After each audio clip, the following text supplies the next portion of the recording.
আজি দিনটো আমাৰ বাবে এক আনন্দৰ দিন আৰু আজি দিনটো ৰাজ্যৰ মহিলা সবলীকৰণৰ ইতিহাসত এটা অত্যন্ত সোণোৱালী দিন হিচাপে ইতিহাসত অংকিত হৈ থাকিব। আজিৰ এই দিনটোত আমি অসমৰ 38 লাখ 38 লাখ মহিলালৈ অৰুণোদয় আঁচনিৰ ধন হস্তান্তৰিত কৰিম আৰু আজিৰে পৰা প্ৰত্যেক মাহত এই অৰুণোদয় আঁচনিৰ ধন হিতাধিকাৰীসকলে লাভ কৰি থাকিব। শ্ৰদ্ধাৰ ৰাইজ, এই অৰুণোদয় আঁচনিখন আমি 2020 চনত প্ৰথমবাৰৰ বাবে আৰম্ভ কৰিছিলোঁ। মোৰ মনত আছে, তেতিয়া মই অসমৰ বিত্তমন্ত্ৰী আছিলোঁ আৰু কোভিডৰ পৰিৱেশত অসমৰ বহু মানুহে দৰিদ্ৰতা খাবতি লৈছিলে। দুখীয়া মানুহৰ দোকান পোহাৰ বন্ধ হৈছিলে, দুখীয়া মানুহৰ ব্যৱসায় স্থবিৰ হৈ পৰিছিলে আৰু বহু দৰিদ্ৰজনে নিজৰ সৰ্বস্ব বিক্ৰী কৰিবলগীয়া পৰিৱেশৰ সন্মুখীন হৈছিলে। তেনে এক পৰিৱেশত আগষ্ট মাহৰ 2020 তাৰিখে আমি প্ৰথমবাৰৰ বাবে 830 টকা মাহেকী যোগান ধৰি অৰুণোদয় আঁচনিৰ শুভ আৰম্ভণি কৰিছিলোঁ। সেই সময়ত আমাৰ হিতাধিকাৰী আছিলে 18 লাখ পৰিয়াল। 2021 চনৰ যেতিয়া নিৰ্বাচন অনুষ্ঠিত হৈছিলে, মই গাঁৱে ভূঞে ৰাইজৰ ওচৰলৈ গৈছিলোঁ আৰু ৰাইজক সুধিছিলোঁ যে আপোনালোকে অৰুণোদয় আঁচনিখন ভাল পাইছে নে বেয়া পাইছে? অৰুণোদয় আঁচনিখন আগবঢ়াই নিয়াটো আপোনালোকে বিচাৰে নে নিবিচাৰে? অসমৰ আই মাতৃসকলে আৰু তেওঁলোকৰ পৰিয়ালৰ লোকসকলে মোক কৈছিল যে মামা দাদা, ইমান দিন অসমত যে চৰকাৰ আছে আমি গম পোৱা নাছিলোঁ। প্ৰত্যেক মাহৰ 10 তাৰিখে যেতিয়া বেংক একাউণ্টত এই টকাকেইটা সোমাই, সিদিনাখন আমি অনুভৱ কৰোঁ যে অসমত আমাৰ বাবে কাম কৰা চৰকাৰ এখন আছে, আমাৰ বাবে চিন্তা কৰা চৰকাৰ এখন আছে। ৰাইজৰ মতামতক মই আশীৰ্বাদ হিচাপে গ্ৰহণ কৰিছিলোঁ আৰু নিৰ্বাচনৰ পিছতেই 2021 চনত আমি অৰুণোদয় আঁচনিৰ ধন 830 টকাৰ পৰা 1000 টকালৈকে বৃদ্ধি কৰিছিলোঁ। শ্ৰদ্ধাৰ ৰাইজ, সেই সময়ত বহু লোকে মোক কৈছিলে যে আমাৰ অৰুণোদয় আঁচনিৰ সংখ্যা বঢ়াব লাগে। আমি লগে লগে সিদ্ধান্ত ল'লোঁ যে 18 লাখৰ পৰা আমি অৰুণোদয় আঁচনিক 28 লাখলৈকে বৃদ্ধি কৰিম আৰু তেনেকৈ 2022 চনৰ 14 নৱেম্বৰত আমি আৰু 10,54,000 হিতাধিকাৰীক লৈ অৰুণোদয় দ্বিতীয় আৰম্ভ কৰিছিলোঁ। তাৰ পিছত ৰাইজৰ মাজত মই যেতিয়া গৈছিলোঁ, ৰাইজে মোক আকৌ কৈছিলে যে অৰুণোদয় আঁচনিৰ ধন অলপ বঢ়াব নোৱাৰি নেকি? লগে লগে আমি সিদ্ধান্ত লৈছিলোঁ যে নহয়, আমি অৰুণোদয় আঁচনিক 1000 টকাৰ পৰা 1250 টকালৈকে আমি বৃদ্ধি কৰিম। লগে লগে 830 টকাৰ আঁচনিখন 1250 টকালৈকে বৃদ্ধি পালে। লোকসভা নিৰ্বাচনৰ সময়ত মই ৰাইজৰ মাজলৈ গৈছিলোঁ আৰু ৰাইজক মই সুধিছিলোঁ যে কোনে কোনে অৰুণোদয় পাই আছে। মই মিটিঙত দেখিছিলোঁ যে আধা মহিলাই হাত দাঙে অৰুণোদয় পাই আছো আৰু আধা মহিলাই হাত দাঙে অৰুণোদয় আমি পোৱা নাই। মই মনতে ভাবিছিলোঁ যে অহাবাৰ যেতিয়া বিধানসভাৰ ইলেকশ্যনত আহিম, ৰাইজক সুধিম কিমানে অৰুণোদয় পাইছে, অন্তত 90 গৰাকী মহিলাই হাত উঠাব লাগিব যে আমি অৰুণোদয় পাইছো। আৰু সেই কাৰণেই আমি সিদ্ধান্ত ললো যে অৰুণোদয় তৃতীয় আমি আৰম্ভ কৰিম আৰু 40 লাখ মহিলাক আমি অৰুণোদয় আঁচনি প্ৰদান কৰিম। যোৱা এটা বছৰৰ বহু কষ্টৰ পিছত প্ৰথমতে ৰেচন কাৰ্ড দিলো, যাৰ ৰেচন কাৰ্ড নাছিলে। ৰেচন কাৰ্ড দিয়াৰ পিছত অৰুণোদয়ত নাম ললো, গাঁও সভা পাতিলো। এবছৰ অজন্তা নেওগ, জয়ন্ত নাৰিকাৰ আৰু জিলা উপায়ুক্ত আমাৰ মন্ত্ৰী বিধায়কসকলে সুন্দৰভাৱে কাম কৰিলে আৰু আজি আমি অৰুণোদয় তৃতীয়ৰ আনুষ্ঠানিক ধন আবণ্টনৰ বাবে এই দিনটোত আজি আমি সমবেত হৈছোঁ। বড়োলেণ্ড টেৰিটৰিয়েল এলেকাত নিৰ্বাচন অনুষ্ঠিত হৈ গ'ল। তাতো আমি 6 লাখ মহিলাক অৰুণোদয় দিম, কিন্তু তাৰ নিৰ্বাচনৰ প্ৰক্ৰিয়া এতিয়া আৰম্ভ হ'ব। হয়তো আৰু এটা মাহ সময় তেওঁলোকক লাগিব, কিন্তু বিটিচিৰ বাবে আমি অপেক্ষা নকৰি আন মহিলাসকলে যাতে আৰ্থিক অসুবিধাৰ সন্মুখীন হ'ব নালাগে, তাৰ বাবে আজি আমি ইয়াতে আনুষ্ঠানিকভাৱে অৰুণোদয় আঁচনি আৰম্ভ কৰিবলৈ আমি সমবেত হৈছোঁ আৰু ৰাজ্যৰ 25,991খন গাঁৱত আমাৰ আই মাতৃসকল সমবেত হৈছে। মই অসমৰ চুকে কোণে আজি সমবেত হোৱা আই মাতৃসকলক এই মঞ্চৰ পৰাই নমস্কাৰ আৰু প্ৰণাম জ্ঞাপন কৰিছোঁ। শ্ৰদ্ধা ৰাইজ, কংগ্ৰেছ দলে মোক অভিযোগ কৰে যে হিমন্ত বিশ্ব শৰ্মাই হিতাধিকাৰীৰ সৃষ্টি কৰিছে, অৰুণোদয় আঁচনিৰ জৰিয়তে ৰাইজৰ টকাৰ অপব্যৱহাৰ কৰিছে আৰু কংগ্ৰেছ দলে অভিযোগ কৰে যে এই অৰুণোদয় আঁচনিখনে অসমক নষ্ট কৰি পেলাব, ধ্বংস কৰি পেলাব। শ্ৰদ্ধা ৰাইজ, আমি মাৰ পেটৰ পৰা জন্ম হৈছোঁ আৰু সেই মাক যদি আমি কিবা সহায় কৰিছোঁ, সি কেতিয়াও অপৰাধ হ'ব নোৱাৰে, সি কেতিয়াও দোষ হ'ব নোৱাৰে। মই মাজে মাজে কংগ্ৰেছৰ মানুহবিলাকক চিন্তা কৰোঁ যে এওঁলোকে মাকৰ পেটৰ পৰা জন্ম হৈছিল নে নাই।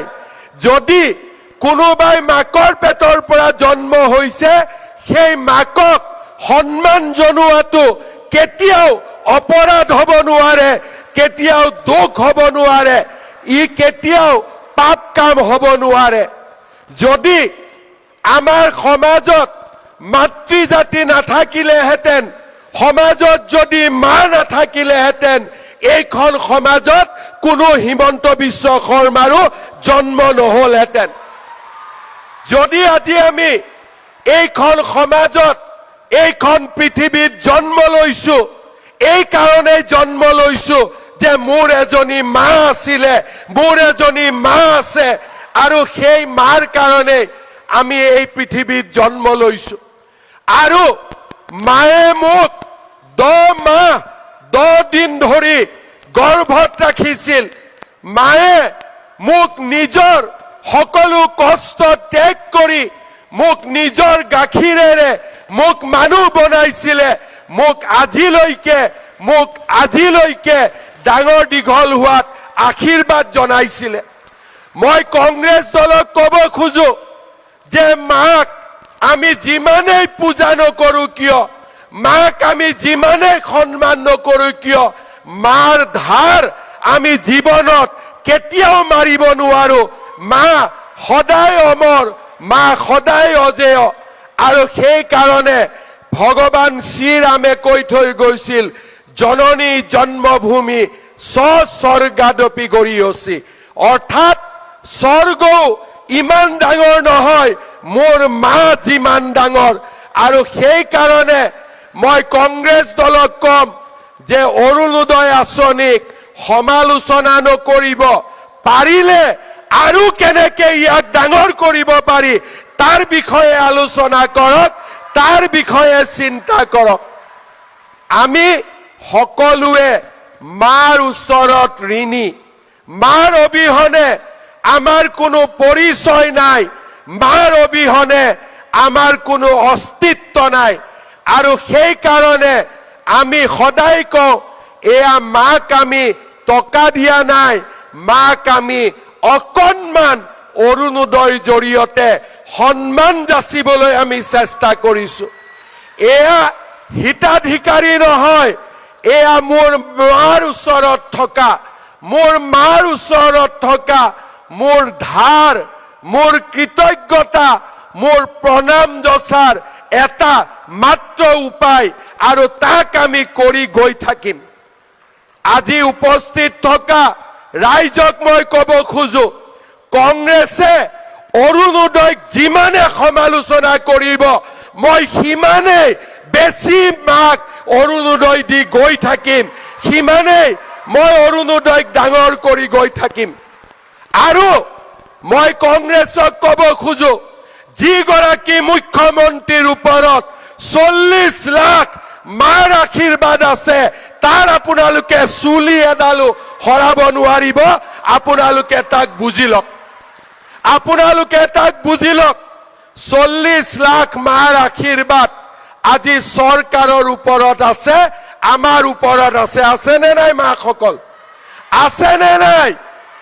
আজি যিগৰাকী ব্যক্তিৰ ওপৰত, যিখন চৰকাৰৰ ওপৰত 40 লাখ মাৰ আশীৰ্বাদ থাকে, সেইখন চৰকাৰৰ বুঢ়া আঙুলি এটাও কোনেও লৰাব নোৱাৰে।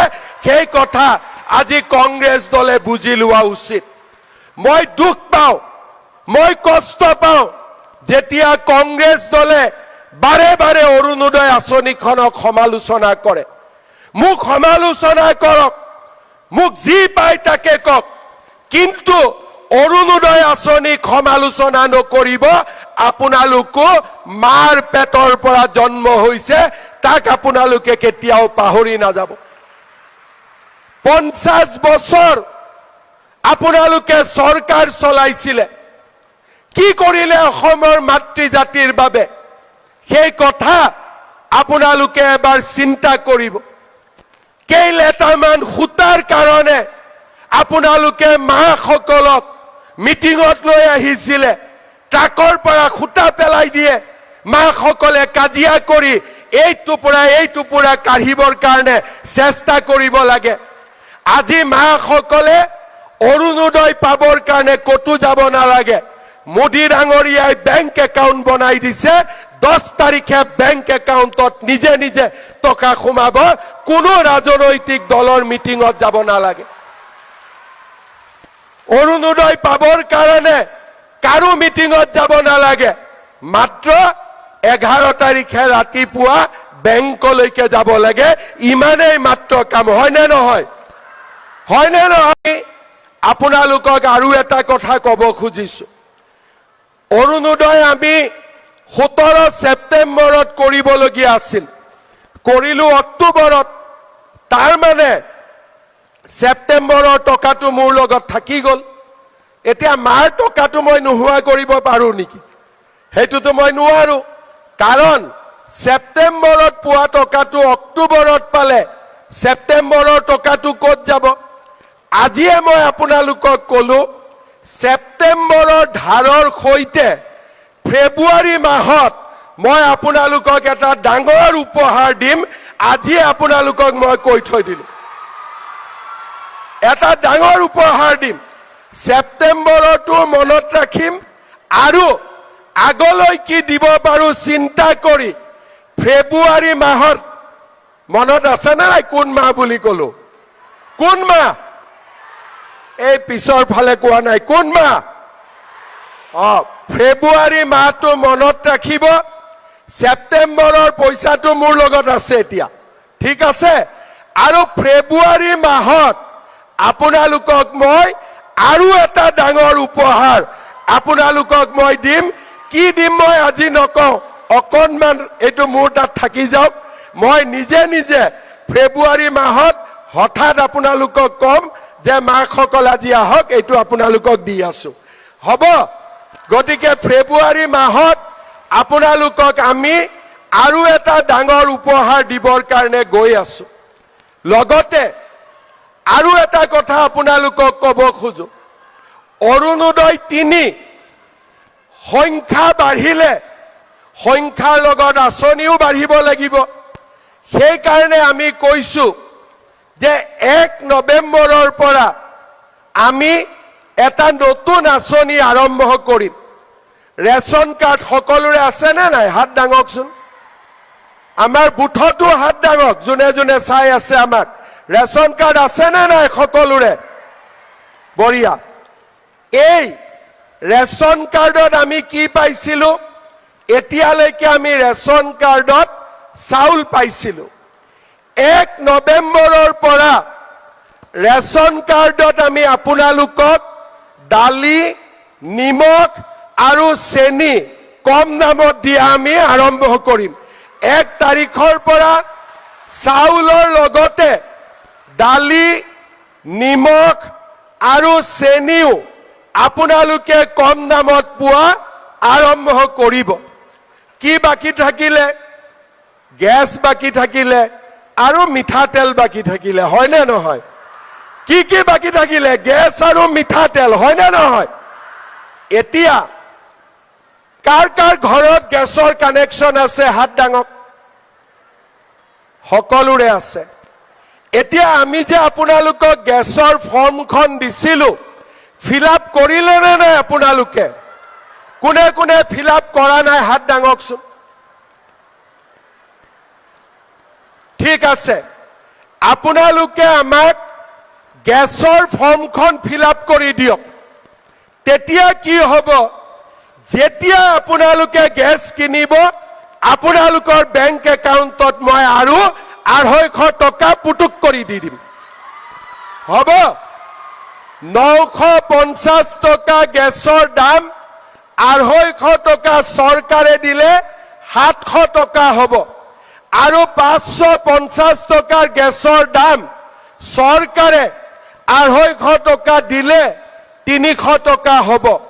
সেইকাৰণে মই আপোনালোকক অনুৰোধ কৰিম, গেছৰ প্ৰপত্ৰখন অতি সোনকালে আপোনালোকে আমাক পূৰণ কৰি দিয়ক, যাতে আমি সোনকালে গেছৰ পইচাও আপোনালোকক দিব আৰম্ভ কৰিব পাৰো।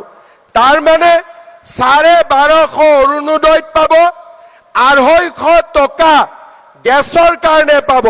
কিমান হল তেতিয়াহ'লে? দুইটা যোগ কৰিলে কিমান হল? 1500 হল, হয় নে নহয়?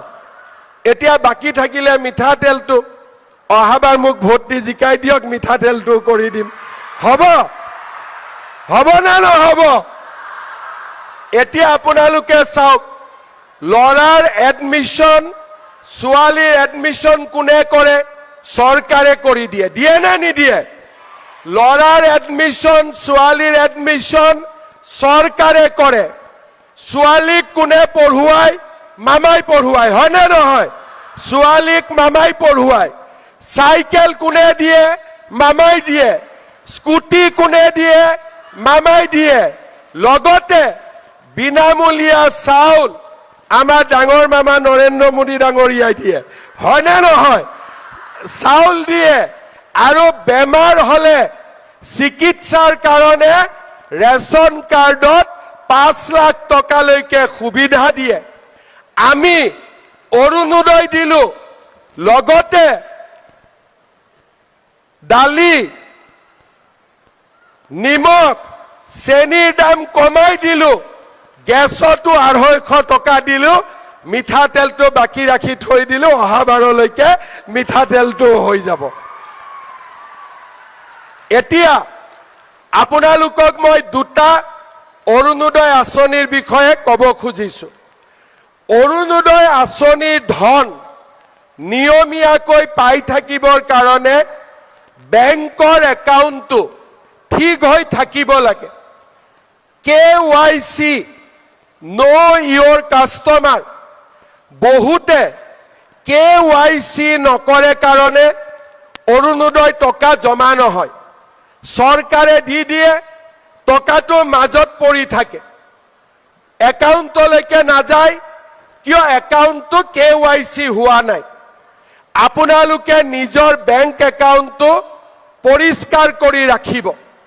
নিজৰ বেংক একাউণ্টটো যদি পৰিষ্কাৰ হৈ নাথাকে, তেতিয়াহ'লে অৰুণোদয় টকা আমি পঠালেও আপোনালোকৰ একাউণ্টত গৈ নাপায়গৈ।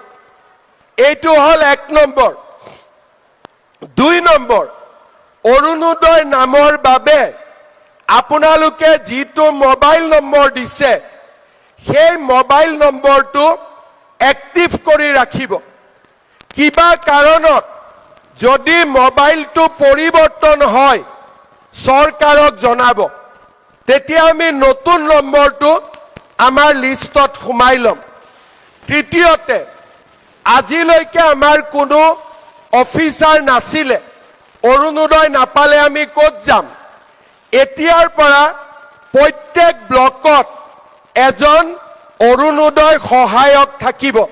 যদি মাহত টকা নাহে, ব্লকৰ অফিচত গৈ আপোনালোকে অভিযোগ কৰিব পাৰিব। তৃতীয়তে, এটা আমি ফোন নম্বৰ দিম আপোনালোকক। যদি ব্লকত যাবৰ কাৰণেতো কষ্ট হ'ব গাঁৱৰ পৰা, এই ফোন নম্বৰটোতো আপোনালোকে ফোন কৰি ক'ব পাৰিব যে মোৰ নাম অমুক, মই অৰুণোদয় পাই আছিলো, যোৱা মাহত অৰুণোদয় টকা সোমোৱা নাই। তেতিয়াহ'লে আমি লগে লগে এই অৰুণোদয়ৰ একাউণ্টটো চেক কৰি আপোনালোকক ঠিক কৰি দিম। সেইকাৰণে অৰুণোদয় যিটো নম্বৰ আপোনালোকে বাতৰি কাকত বা টিভিত পাব, যদি কোনোবা মাহত অৰুণোদয় নাপায়, লগে লগে আপোনালোকে আমাক জনাব। আৰু এটা মই কথা ক'ব খোজো, মানুহ মানে মৰণশীল। ধৰি ললো মোৰ মাৰ নামত, মোৰ আইতাৰ নামত অৰুণোদয় আছে, কিবা কাৰণত আইতাৰ মৃত্যু হ'ল, বোৱাৰীয়েতো অৰুণোদয়টো পাব লাগিব, কাৰণ একাউণ্টটো আইতাৰ নামতহে আছে। এই নম্বৰটোত আপোনালোকে ফোন কৰি দিলে যে মোৰ শাহুমাৰ মৃত্যু হ'ল, এতিয়া অৰুণোদয়টো মোৰ নামত দি দিয়ক। সেইখিনি কামো আমি আপোনালোকৰ কাৰণে কৰি দিম, যাতে পৰিয়ালটো অৰুণোদয়ৰ পৰা বঞ্চিত হৈ থাকিব নালাগে। আৰু সবচে ডাঙৰ কথা, ফেব্ৰুৱাৰী মাহলৈকে একাউণ্ট ধুনীয়াকৈ ৰাখিব, কাৰণ ফেব্ৰুৱাৰীত এটা মৰমৰ উপহাৰ এটা সোমাব গৈ আছে। কোন মাহত সোমাব? কোন মাহত সোমাব? গতিকে ফেব্ৰুৱাৰী মাহলৈকে আপোনালোকে একদম যাতে একাউণ্টটো ধুনীয়া হৈ থাকে, আপোনালোকে চাই থাকিব। শ্ৰদ্ধা ৰাইজ, মই আজিৰ সভাত আপোনালোকক আকৌ এবাৰ ধন্যবাদ জনাইছো। অৰুণোদয় আঁচনি যেতিয়া মই আপোনালোকক দিওঁ মোৰ এনেকুৱা লাগে যেন মই মোৰ মাক কিবা এটা দিছোঁ কাৰণ মোৰ মাক কিবা এটা দিয়াৰ বেলেগ সুযোগ একো নাই এইটোৱে একমাত্ৰ সুযোগ আপোনালোকে মোক আশীৰ্বাদ কৰক যাতে ভৱিষ্যতলৈ অৰুণোদয় আৰু বঢ়াই গৈ থাকিব পাৰো আৰু ডাঙৰ কৰি গৈ থাকিব পাৰো যাতে আমাৰ কোনো মায়ে নিজক চলিবৰ কাৰণে কাৰো ওচৰত হাত পাতিব নালাগে নিজে নিজৰ ঘৰখন চলাব পৰা হয়